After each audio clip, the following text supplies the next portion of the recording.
عليكم او مرحبا بكم. اليوم جبنا لكم لابيغي بالدجاج اللي حتجي بنتها بزاف بنينه. نبداو في المقادير على بركه الله.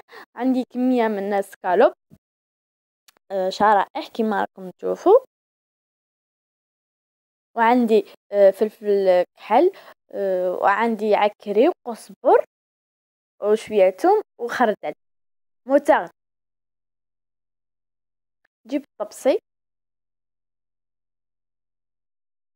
نحط فيه هذاك كامل هذاك سكالوب كيما راكم تشوفوا معنا. ومن بعد نضيف له كامل هذوك التوابل والثوم والموتزاريلا ونخلطهم كامل مليح.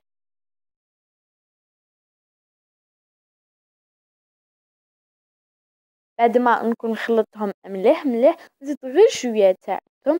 وصدقوني هاد القليه، هذه التتبيله راح تجي بزاف بنينه وتاكلوها بالصحه والراحه. نتبلها كامل ونضيف لها الملح ونخلطها مليح.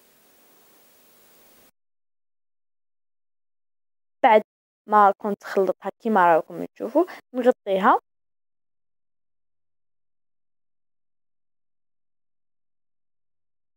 ونروح للبطاطا تاعي اللي كنت حنديرها لابيغي، نغليها ونديرها لابيغي.